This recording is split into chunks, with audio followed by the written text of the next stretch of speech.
Bien, hermanos, una vez más, muy buenas noches. Bienvenidos a la clase de interpretación de la epístola a los romanos.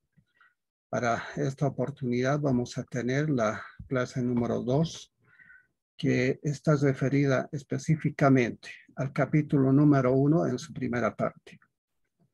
Ustedes saben que el capítulo número 1 de la epístola a los romanos contiene 32 versículos. Entonces, no nos va a alcanzar el tiempo. Sin embargo, vamos a avanzar una parte y posteriormente la próxima semana vamos a continuar con el mismo.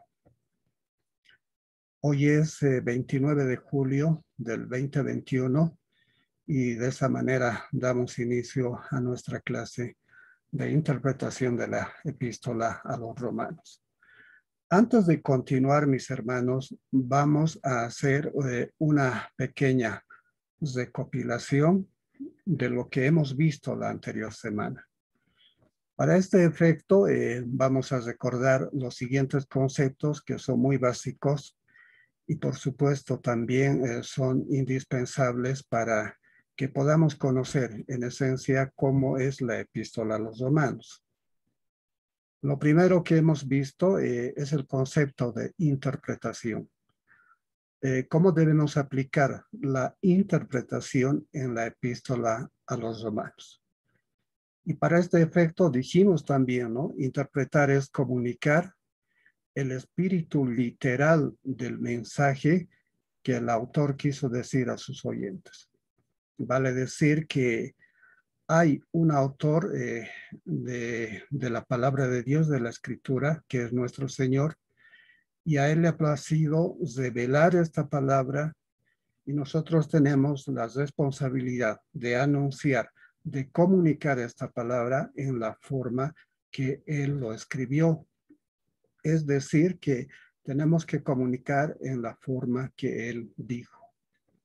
Naturalmente que esta tarea no es muy fácil, no es tan sencilla, porque como seres humanos somos sujetos pensantes, tenemos racionalidad y naturalmente que esto nos impide muchas veces a extraer de la escritura el mensaje de forma clara, verdadera y de la forma en el cual el Señor quiso comunicar a sus oyentes.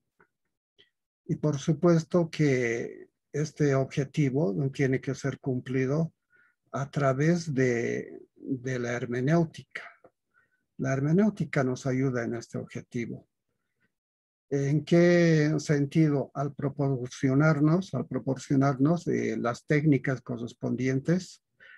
Una de ellas es la exégesis. La exégesis nos ayuda a determinar el significado de las palabras que contiene el mensaje. Es una tarea que debemos practicarla. No es fácil, requiere de mucha lectura, de mucha investigación, tanto en el contexto literal, gramatical, en el histórico inclusive. Asimismo, para no tergiversar el contenido del mensaje, también es necesario recurrir a la predicación expositiva. A diferencia de la predicación temática, en la expositiva lo que predomina, lo que gobierna, podríamos decir, es el texto bíblico. Entonces, con el texto más el contexto, lo que va a emerger es la verdad pura y real como está escrita y como se quiso comunicar originalmente. A veces utilizamos un sermón, por decir, temático, pero en el sermón temático no predomina, o sea, no gobierna la Biblia, sino gobierna el tema. Si voy a hablar un tema, por decir, de, eh, de la verdad, entonces puedo utilizar muchos versículos referentes a la verdad, pero no voy a ir específicamente a un contexto bien definido como es en la exposición, en la predicación expositiva. Entonces, tanto la exégesis como la predicación expositiva nos va a llevar a la comprensión del tema propiamente dicho. Entonces, nuestra responsabilidad como líderes, nuestra responsabilidad como portadores del Evangelio, simplemente es el de comunicar en la forma original como el Señor quiso hacerlo a sus oyentes. Eso en cuanto a la interpretación. Sin embargo, también hemos hablado de la epístola, de sus características. ¿Quién lo escribió? Lo escribió el apóstol Pablo. Esa referencia podemos encontrarla en Romanos 1:1, donde se consigna de forma específica que él es el autor de la epístola. ¿Qué ha escrito? Una carta a los cristianos que estaban en Roma. Oí por ahí en algunos sermones que no lo llaman epístola, sino lo dicen libro. Abramos en el libro de los Romanos. En realidad no es un libro, es una carta. Técnicamente es una carta, por lo cual el nombre correcto y adecuado es epístola. Naturalmente que la Biblia contiene 66 libros, entre las cuales están las leyes, están los libros históricos, los libros poéticos, los libros proféticos. Luego están los evangelios, que también son libros. Posteriormente tenemos los hechos de los apóstoles, otros lo llaman los hechos del Espíritu Santo. Ahí se consignan como libros, pero a partir de ahí, desde Romanos hasta antes del Apocalipsis, todas son epístolas. Entonces hay que tratar de precisar esa nomenclatura para no caer en errores. ¿Dónde la escribió? Esta carta fue escrita desde Corinto. Ya lo hemos explicado en qué circunstancias. El apóstol Pablo ya había culminado su tercer viaje misionero. Consecuentemente, después de esa obra, se quedó 3 meses en Corinto. Ahí es donde empezó a escribir la epístola. ¿Cuándo lo escribió? El año 57 o el 58 después de Cristo. ¿Para qué lo hizo? Para explicar la salvación por medio de la fe en el Señor Jesucristo y la justicia que es de Dios para vivir una vida piadosa y respetable. En otras palabras, lo escribió para mostrarnos la esencia del Evangelio. Y la esencia del Evangelio es el Señor Jesucristo. Entonces, hay algunas referencias esenciales de lo que contiene la epístola. Sin embargo, cuando argumentamos alguna referencia, siempre tenemos que buscar documentarla. En este contexto, vamos a documentar en lo referente al año de escritura de la epístola a los romanos. ¿Cómo sabemos que se habría escrito entre el invierno del 57 o la primavera del 58? ¿Cómo sabemos eso? Hay algunas referencias justificativas al respecto. Uno de ellos está en Hechos, en el libro de los Hechos, en el capítulo 20, versículos 2 al 3. En este contexto, Pablo viaja a Grecia después de haber terminado su tercer viaje misionero. Ya habían pasado muchos años. Él ya había visitado toda la región de Galacia, toda la región de Asia Menor, había constituido iglesias en esos lugares y naturalmente ya había establecido inclusive a sus líderes. Él establecía ancianos en cada iglesia donde las plantaba. Entonces estaba cumpliendo fielmente su llamado de ser enviado a los gentiles, de llevar el evangelio a los gentiles. El segundo paradigma que justifica el año de escritura y el lugar también Es un hecho histórico. Hay un saludo de Erasto. Este saludo está registrado en 2 Timoteo, capítulo 4, versículo 20, donde se hace referencia específicamente a un personaje llamado Erasto. Bueno, ahí en la epístola dice, Erasto se quedó en Corinto. Entonces es otro indicio de que el apóstol Pablo se encontraba en Corinto. Otra referencia, Pablo recomienda a Febe. Ella venía de Cencreas. Cencreas era un puerto que estaba situado en Corinto y con probabilidad quizás haya sido la persona que tendría que llevar la carta a Roma. Y finalmente, otro aspecto muy interesante es que Félix deja el cargo a Festo. Bueno, esto está en Hechos capítulo 24, versículo 27. Ahora, buscando algunas referencias sobre estos personajes, encontramos que Festo más o menos gobernó en el año 59 después de Cristo.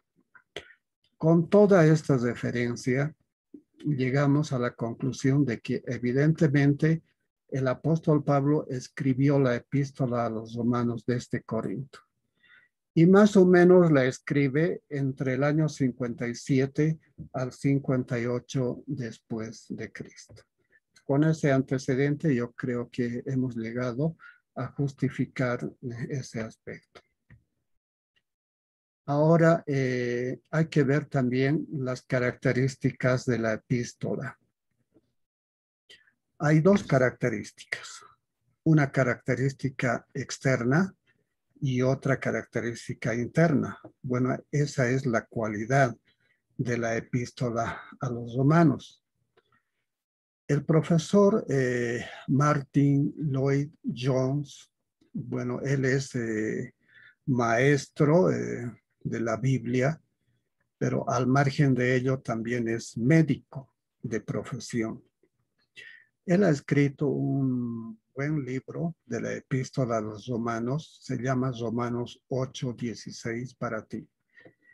Y naturalmente este comentarista, siendo médico, utiliza algunos paradigmas de su profesión para ilustrar las características externas de la epístola a los romanos. Él utiliza un término médico que se llama la profilaxia. Es decir, que Romanos, en la concepción de él, es profiláctico. Ahora, ¿qué tiene que ver la profilaxia con la epístola a los romanos? La profilaxis en realidad se refiere a las medidas para prevenir el ingreso de algunos virus, de algunos microbios a nuestro sistema orgánico.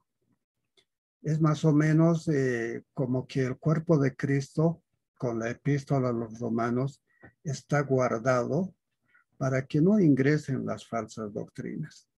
Entonces, la aplicación de la epístola a los romanos no permite muy fácilmente ingresar a las malas influencias de carácter espiritual. En lo que hace a las doctrinas, muchos de estos se han visto cuando algunas iglesias no le dan mucho énfasis al estudio de la epístola.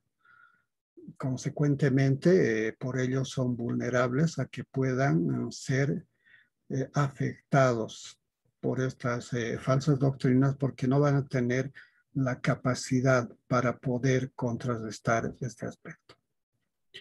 También dice, Romanos es prodrómico. Lo prodrómico tiene que ver con la medicina preventiva. Cuando un virus ingresa al organismo, obviamente se va caracterizando por la evolución sintomática. Entonces, tiene una expresión sintomática leve. Posteriormente va avanzando, va agravándose el cuadro hasta llegar a la crisis. Pero la visión prodrómica nos ayuda a verificar, nos ayuda a determinar que la enfermedad ya está identificada, por lo mismo se hace una previsión, se aplica un tratamiento preventivo para que no avance.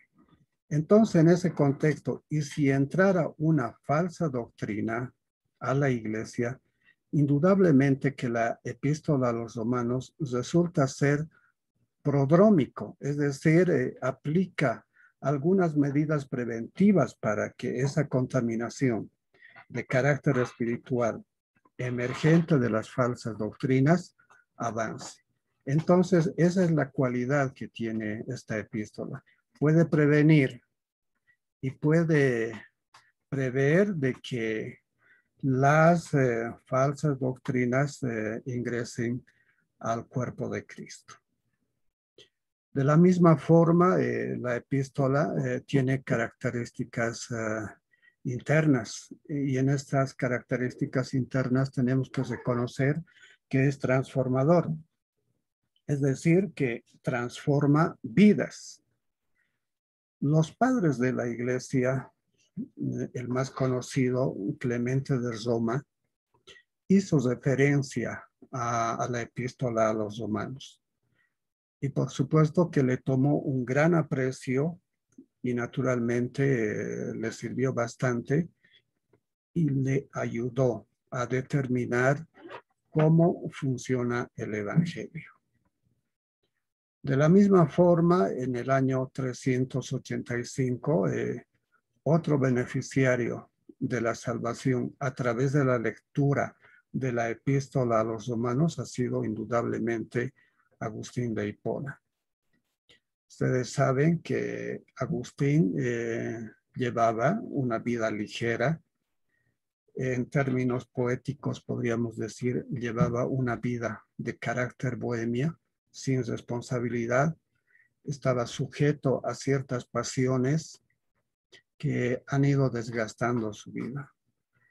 Aunque su madre era comprometida con la iglesia, pero su madre oraba por él para que cambiara su propósito, para que cambiara su destino. Pero él continuaba con su vida libertina. Pero ustedes saben, todos sabemos que toda vida libertina siempre lleva una consecuencia. Y por supuesto que la conciencia es la que va acusando después acerca de los desastres que causamos con nuestra propia vida y con la vida de los demás. Y en una oportunidad, Agustín se encontraba en la casa de su amigo y a causa de esas constricciones precisamente se retira a detrás de esa casa. Estaba ahí sentado meditando la situación difícil que le estaba pasando. Y naturalmente ahí escucha cantar a un grupo de niños que cantaban Toma y lee. Y precisamente delante de él estaba tirado un rollo. Toma ese rollo. En ese tiempo no había hojas de papel, hojas de imprenta, porque eso aparece recién en el 1445. En el 385 todavía habían rollos de pergamino. Entonces toma uno de ellos, lee y ahí da lectura a Romanos capítulo 13, versículo 13. Y ha sido ese mensaje el que lo impacta. Derramó lágrimas ese día y se convirtió al Evangelio. Entonces fue la influencia de la epístola la que convirtió a Agustín de Hipona. Martín Lutero, de igual forma, en el año de 1517, aunque Martín Lutero comienza más tempranamente su su tarea ministerial. Ya en el 1510 es cuando se incorpora al monasterio. Ya quería ser monje y fue monje realmente. Hasta el 1517 ya había descubierto la doctrina de la justificación por medio de la fe. Y luego posteriormente, elaboró las 95 tesis de donde salieron las 5 solas que conocemos. Juan Calvino, de igual forma, apreció bastante la epístola a los romanos, inclusive escribió un libro dirigido, hizo un comentario a los romanos, pueden leerlo, está en internet. De igual forma, John Wesley, en 1787. Lo de Wesley es interesante porque originalmente Wesley era misionero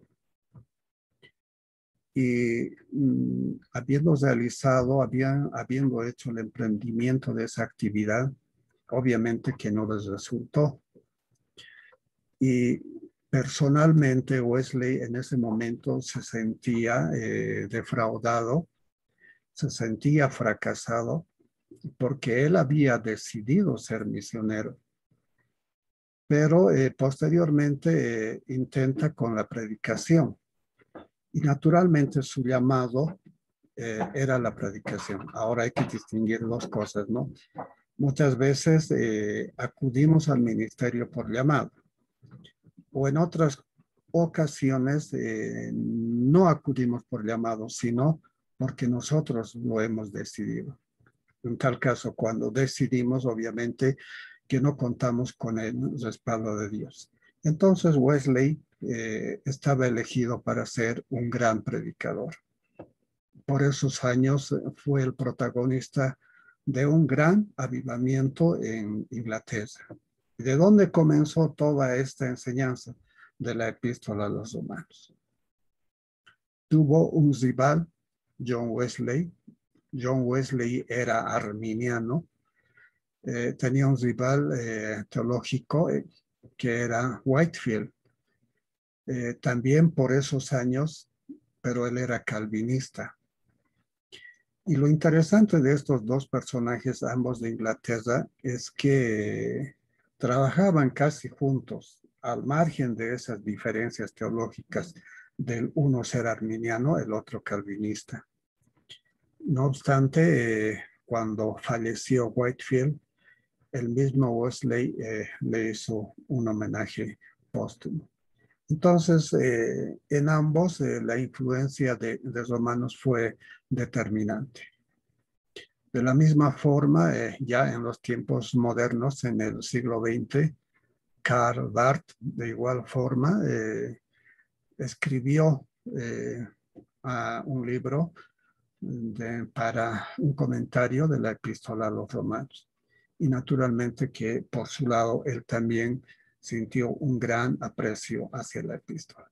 Entonces, a manera de conclusión en esta parte, encontramos dos características: las externas, en la cual la epístola aplica carácter preventivo, es decir, previene la intromisión de las falsas doctrinas, de las falsas enseñanzas, de los falsos maestros. Y en el contexto interno, la epístola es transformador, o sea, transforma vidas. No tenemos que entender al Evangelio simplemente como una exposición de palabras, sino que va más allá de eso, porque el Evangelio es que obra en la vida de las personas. Hay un obrar. Por eso el mismo apóstol lo califica como poder de Dios. Muy bien. Con esos antecedentes vamos a ingresar al desarrollo de la epístola. Vamos a ingresar al capítulo 1. Vamos a avanzar hasta el versículo 17. Para este desafío he propuesto esta pequeña estructura.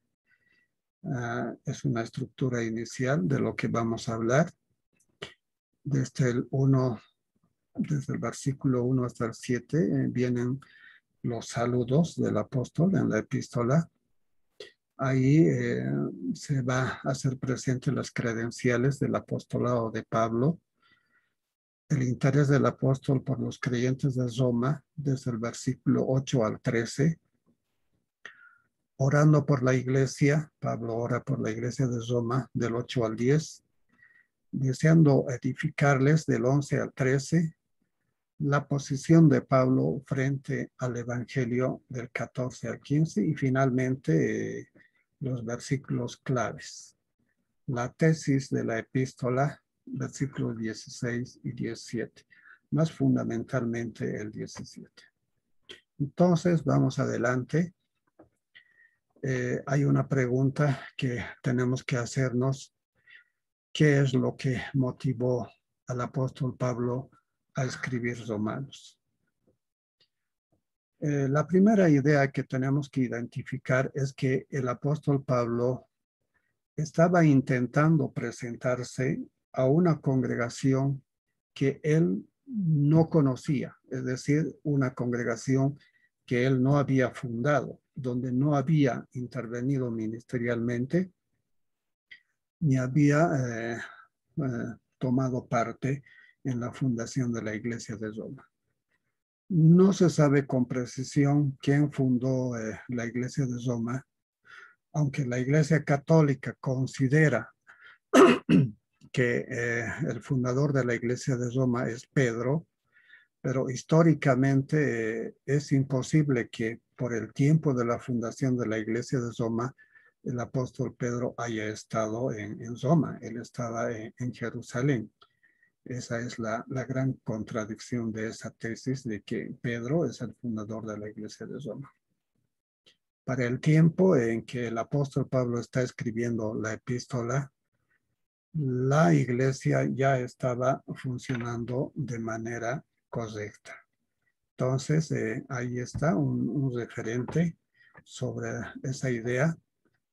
Esto podemos encontrar en Romanos capítulo 15, versículo 20, donde nos dice, ¿no? De forma clara de que el apóstol Pablo no trabajaba con fundamento ajeno. Es decir, que no iba a activar en iglesias que no había fundado él. Pero aquí tenía una urgencia, tenía una necesidad. Él tenía una visión de llegar hasta España y naturalmente tenía que pasar forzosamente por Italia, por Roma, y naturalmente de paso visitar esa iglesia. Entonces, para el apóstol Pablo es una iglesia extraña. No conoce personalmente a muchos de ellos, casi a la mayoría. Seguramente conocía a algunos por referencia, como lo explica en el capítulo 16, pero al parecer no hay un contacto personal con ellos.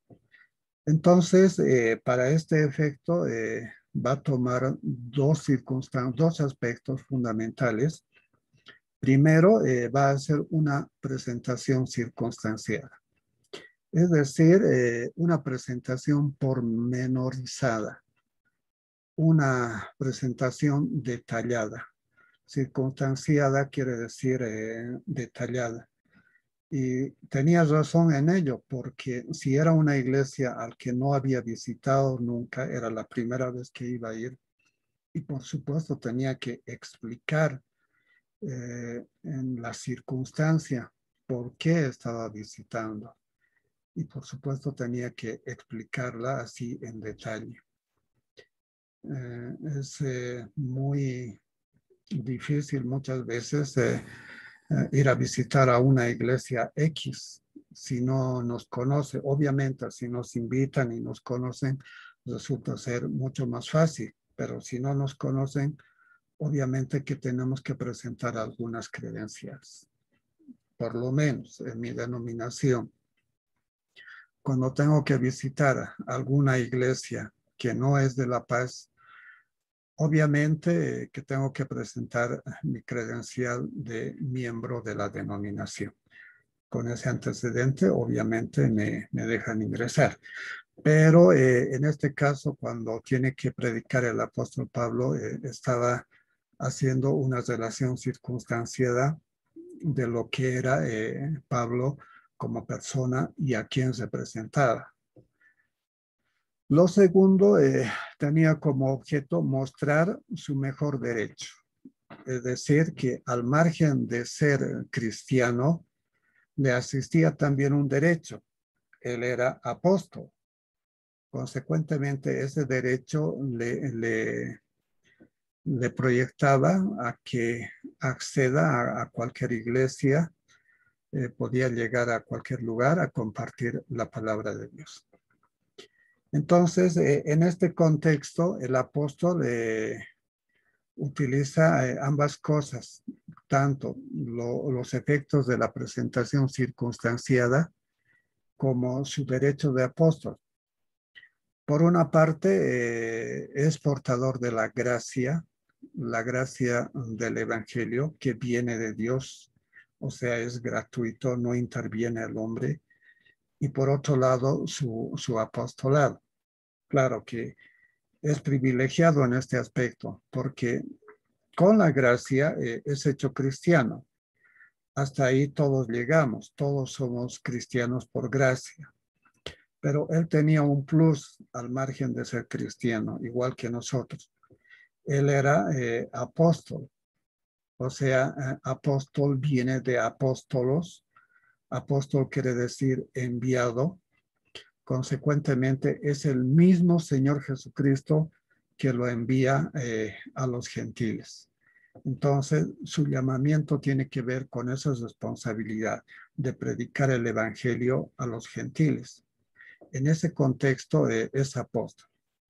Ahora la pregunta quizás curiosa tendría que ser la siguiente.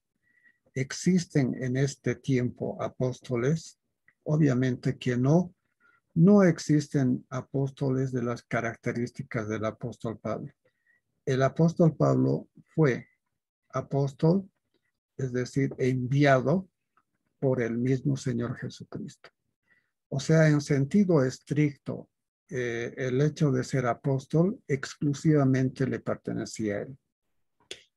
Pero como don, el apostolado podría funcionar en este tiempo. Pero ya no son enviados por el mismo Señor Jesucristo, sino son los enviados por la iglesia. Es decir, son los que hacen la obra misionera. Son enviados en cierta forma, igual que el apóstol Pablo, van a regiones donde no se ha expandido el evangelio, plantan iglesias, los organizan y esa es su tarea, su actividad. Consecuentemente, ese don existe, pero en sentido amplio, no en el sentido restringido del cual se ha privilegiado el apóstol Pablo. Bien. Versículo 1. Pablo llamado a ser apóstol. Bueno, lo que aquí vamos a encontrar en el inicio es que el firmante de la epístola es Pablo. Consecuentemente, se le atribuye la paternidad de la epístola. O sea, él es el autor, él lo escribió. En las antiguas cartas helenas se escribía de esa forma. El nombre del autor iba al principio, a diferencia de las cartas modernas donde el nombre va al final. Entonces, en esas cartas antiguas comienza con el nombre y se identifica como Pablo. Ahora, el apóstol Pablo no solamente tiene un nombre. Pablo es su nombre romano. A la vez también se llama Saulo, Saulo de Tarso. Este nombre es hebreo, o sea, le da una identidad hebrea. Saulo o también Saúl. Entonces, el apóstol Pablo tiene dos nombres, una de carácter romano y otra de carácter nacional hebrea. Esto le otorga dos cualidades. Es decir, que el apóstol Pablo ejercía una doble nacionalidad. Por una parte, era ciudadano romano, como Pablo, y como Saúl era ciudadano hebreo, o sea, era judío. Entonces, en ese contexto, por el derecho romano, el apóstol Pablo, por haber nacido en territorio romano, o sea, en Roma, en territorio de Roma, adquiere la nacionalidad romana. En el derecho romano se llamó el jus soli, es decir, el derecho de suelo. Y adquiere también la nacionalidad judía a través del jus sanguinis, es decir, por, por descendencia sanguínea, porque tiene sus ascendientes que son hebreos. Entonces, el apóstol Pablo adquiere a través de ese beneficio la doble nacionalidad. Ahora, ¿por qué? ¿Qué privilegios tenía ser ciudadano romano? En lo que se ha llamado el derecho de gentes en la Roma antigua, el ser ciudadano era un privilegio. O sea, eran ciudadanos solamente los romanos nacidos ahí. Los que estaban fuera del Imperio Romano eran considerados esclavos. Por ello, por una parte, el apóstol Pablo era ciudadano romano privilegiado. Por otra parte, también era judío. Consecuentemente, no se les reconocía todos los derechos. Y para ese tiempo, todo el pueblo hebreo estaba sujeto a esclavitud impositiva. No era una esclavitud directa, sino que los oprimían a través de los impuestos. Había un límite en el cobro de impuestos, por decir, tenía que el cobrador de impuestos depositar al imperio una determinada suma, pero los cobradores de impuestos cobraban más allá de lo previsto. Entonces la ley preveía, ¿no? Para ese tiempo, que el cobrador de impuestos estaba cumpliendo con lo que demanda el Estado. Y lo que cobra más allá del Estado era ya para beneficio personal. Por eso es que los cobradores de impuestos obviamente eran ricos y eran aborrecidos por el pueblo judío. El ser ciudadano romano le daba la cualidad de apelar, por ejemplo, en sus derechos ante las autoridades. Por eso es que Pablo apela hasta el César, cosa de que no podía ocurrir con un simple ciudadano hebreo. Para el Imperio Romano, los que no son ciudadanos eran considerados como cosa, como objeto, como una piedra, como un árbol o como un animal, sin derechos, sin valor alguno. Pero el hecho de ser ciudadano romano sí daba algunos privilegios. Entonces el apóstol Pablo nace en Tarso. Tarso es lo que hoy se llama Turquía. Entonces hay dos cosas para resumir esta parte. Pablo tiene dos nombres, uno Pablo, el segundo es Saulo. Este hecho ha podido aplicársele la doble nacionalidad. Por una parte es ciudadano romano, por otra parte también es ciudadano hebreo. Esa es una de las características de Pablo. Ahora bien, vamos a hablar de su identidad. En la epístola, en el versículo 1, el apóstol Pablo acredita su identidad. Hubiera estado suficiente con que escriba solamente Pablo, como en cualquier carta, pero él hace una asociación especial con su Señor. Entonces, lo que escribe a continuación es interesante. Pablo, siervo de Jesucristo. O sea, su identidad no solamente está limitada a él mismo, sino que su identidad está asociada al Señor Jesucristo. Es como si hoy se dijera José, siervo del Señor Jesucristo. Obviamente que en este tiempo a muchos les pareciera risible, ¿no? Identificarse de esa forma, pero el apóstol Pablo sabía lo que estaba haciendo, sabía por qué estaba haciendo de esa forma. Él estaba sometido a su Señor, él se considera un siervo, en el griego se registra como doulos, un esclavo de su Señor, pero no es un esclavo sometido por la fuerza. La voluntad del apóstol Pablo está libre, pero esa voluntad está condicionada al servicio de su Señor. Es un servicio de carácter voluntario. Él ha decidido de esa forma. Entonces, el apóstol Pablo conoce, sabe por qué ha adoptado esta identidad. Pablo y su Señor Jesucristo. Entonces, no es solo una relación del siervo a su Señor, sino es un reconocimiento de la identidad de su Señor. Esto podemos encontrarlo en Filipenses capítulo 2, versículo 9, donde se identifica exactamente por el mismo apóstol Pablo también de las características del Señor a quien está sirviendo. Es un Señor exaltado a lo sumo, cuyo nombre es sobre todo nombre. Bueno, ya tiene otras características. No solamente se trata de un Señor, sino que se trata del Señor de señores, del Rey de reyes, y tiene características especiales. Él tiene la convicción. No le está siguiendo por algún interés, como lo hacen los políticos.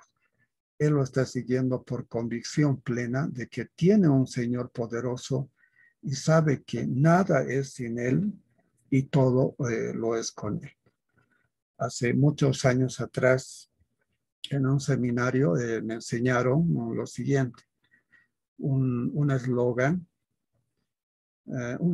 bíblico, por supuesto, que decía: yo soy lo que Dios dice que soy. O sea que mi identidad no está condicionada a lo que los otros digan de mí, sino que está condicionada a lo que el Señor dice de mí. Lo mismo pasó con el apóstol Pablo. Por eso tenía la convicción de seguir a su Señor. Otra característica, su llamado a ser apóstol. Bueno, ya hemos explicado un poquito más anteriormente. El hecho de ser apóstol le implica una posición privilegiada. Es decir, que está tomando la responsabilidad de una misión que le ha sido encomendada a él, al apóstol Pablo, que era predicar el evangelio a los gentiles. Pero el carácter de este llamado tenía ciertas características. Cuando el apóstol Pablo se convirtió en el camino hacia Damasco, cuando estaba haciendo la persecución de los creyentes, de los cristianos, obviamente que inmediatamente lo que él hizo fue viajar hasta Arabia.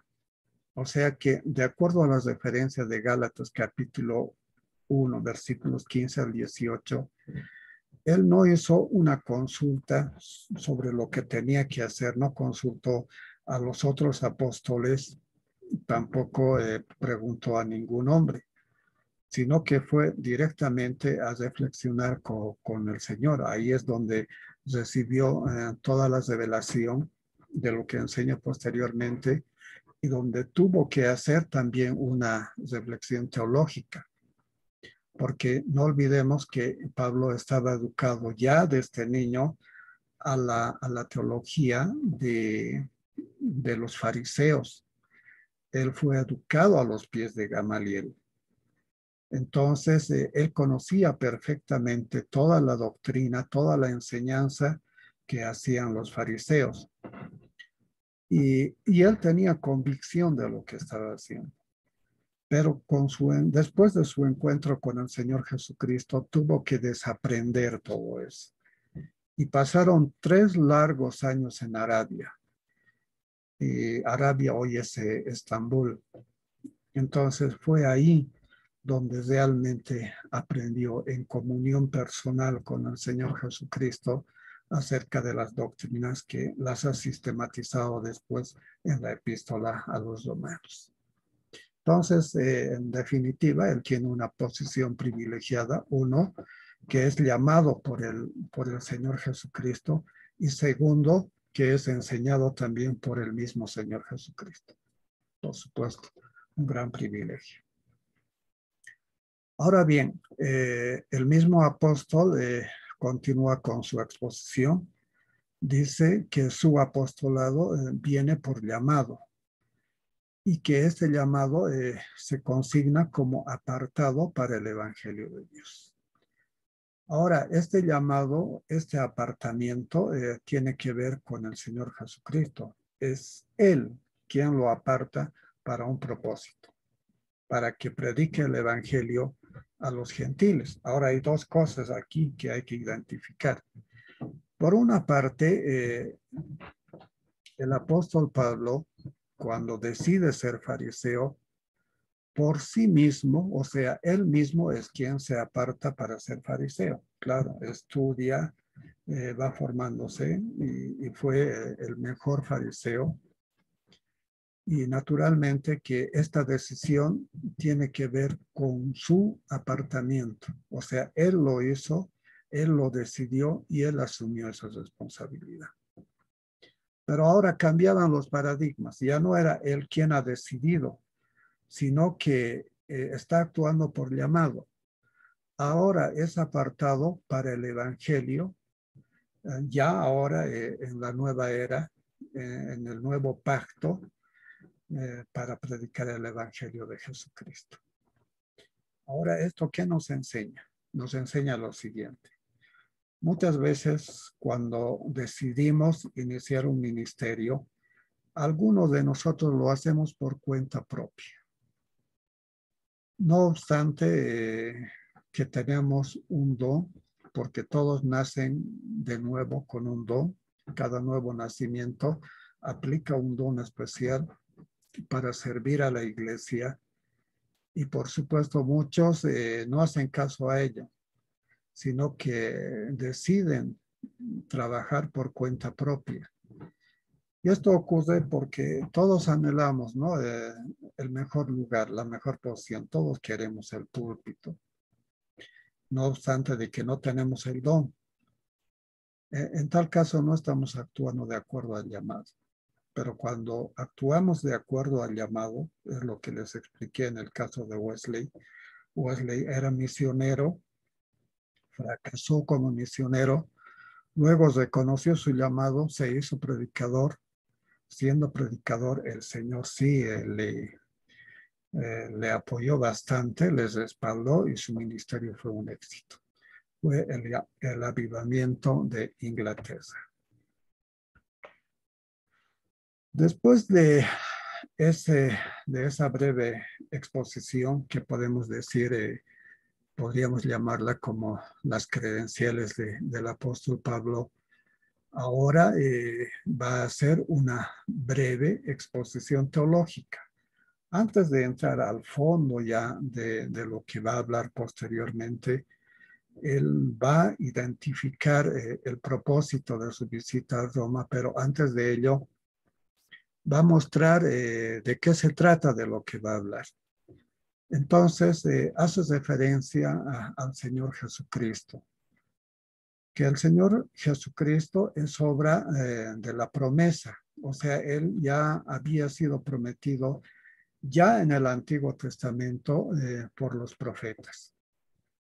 Alguna vez habremos escuchado algún argumento en los siguientes términos, que el Antiguo Testamento es la ley y el Nuevo Testamento es la gracia. Consecuentemente, no hay relación entre lo que es el Antiguo Testamento y el Nuevo Testamento. Pero no es así. el Nuevo Testamento como con el Antiguo Testamento están íntimamente relacionados. El asunto es que en el Antiguo Testamento toda la obra del Señor Jesucristo ya estaba anunciada en términos de promesa. Los que anunciaron, es decir, los profetas, fueron un testimonio vivo de esa proclamación. A ver, veamos algunos ejemplos. Por ejemplo, Abraham. Abraham no fue salvo por las obras de la ley, sino él fue salvo por la fe. Entonces, desde el tiempo ya del Antiguo Testamento, ya se fue proclamando la salvación por medio de la fe. Entonces, ese es un referente. Ya con la obra consumada por nuestro Señor Jesucristo, se aclara la figura, entonces se encuentra una relación muy cercana entre lo que es el Antiguo Testamento y el Nuevo Testamento. Y aquí es donde el apóstol Pablo habla de Jesucristo como una promesa en el Antiguo Testamento y que había sido cumplido en los evangelios, y ahora en la epístola está tratando de explicar ese hecho. En los versículos 3 y 4 hay algo interesante. Ha de hablar de la unión, por una parte, de la humanidad del Señor Jesucristo y por otra parte también de su espiritualidad. En determinado momento, cuando el Señor Jesucristo decide cumplir la obra redentora, es cuando comienza su encarnación. Es decir, el Espíritu adoptando forma humana. A esa unión entre el Espíritu y la carne es a lo que se llama unión hipostática. El Señor no pierde su identidad. 100% se mantiene como Dios y naturalmente para asumir humanidad también 100% asume la humanidad y es considerado también como un ser humano. Y en el versículo nos dice el linaje de David según la carne. Ahora, en este versículo, en el versículo 3 y en el versículo 4, vamos a encontrar dos enunciados como hijos. Si se fijan, habla de eso. A ver, veamos. Un momentito. En el versículo 3 dice, acerca de su Hijo, nuestro Señor Jesucristo, que era del linaje de David según la carne. Y en el versículo 4, que fue declarado Hijo de Dios con poder según el Espíritu de Santidad por la resurrección de entre los muertos. En el versículo 3 está hablando de Hijo de Dios, pero en el linaje de David. Y en la segunda instancia está hablando del Hijo de Dios, pero con poder. Aquí, en la primera parte, simplemente está hablando de la encarnación. Y por supuesto que no ha perdido su identidad como Hijo de Dios. Pero después de la resurrección, el punto clave aquí que explica este versículo es la resurrección. Después de que el Señor Jesucristo ha resucitado, indudablemente que ha marcado otra era. Ya era el comienzo de lo que se ha venido a llamar la era de la gracia. Entonces, el mismo Dios que tenía esa relación paternal entre padre e hijo, que era reconocido, eso era normal en la Trinidad, pero después de la resurrección adquiere otra identidad, en realidad adquiere un título. Ya no es solamente el Hijo de Dios. Ahora, después de la resurrección, después de que el Señor Jesucristo ha cumplido la obra redentora, ahora se llama el Hijo de Dios con poder por la resurrección de entre los muertos. Ese es su título. Es decir, que tiene poder, tiene las facultades para llevarnos inclusive a nosotros mismos en su ser espiritual. Eso es lo que pasa cuando nos convertimos. Nos hacemos hijos de Dios, formamos parte del cuerpo de Cristo y construimos juntos la misma identidad. Entonces, de eso se trata para el que se convierte al Señor Jesucristo, para el que cree en el Evangelio. Entonces, en una primera parte, solamente es hijo de Dios, pero después de la resurrección, su título ya es Hijo de Dios con poder. Hay que identificar esta verdad porque muchas veces al interpretar se está hablando simplemente de lo que puede ser la diferencia entre la carne y el espíritu. No, va más allá de eso. No solamente está hablando de esa diferencia, sino que está hablando también de algo especial, del espíritu. Entonces, eso es lo que podemos diferenciar, podemos identificar en estos versículos. Ahora bien, por la resurrección de los muertos, ¿qué implica? Que manifiesta victoria sobre la tumba porque vence a la muerte.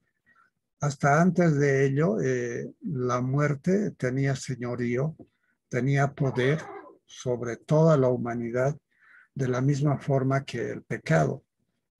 Entonces, la resurrección ha definido la victoria de Dios del Señor Jesucristo, resucitado uno sobre la muerte, porque ya con nuestro nuevo nacimiento ya declaramos vida para toda la eternidad y la muerte es vencida, o sea,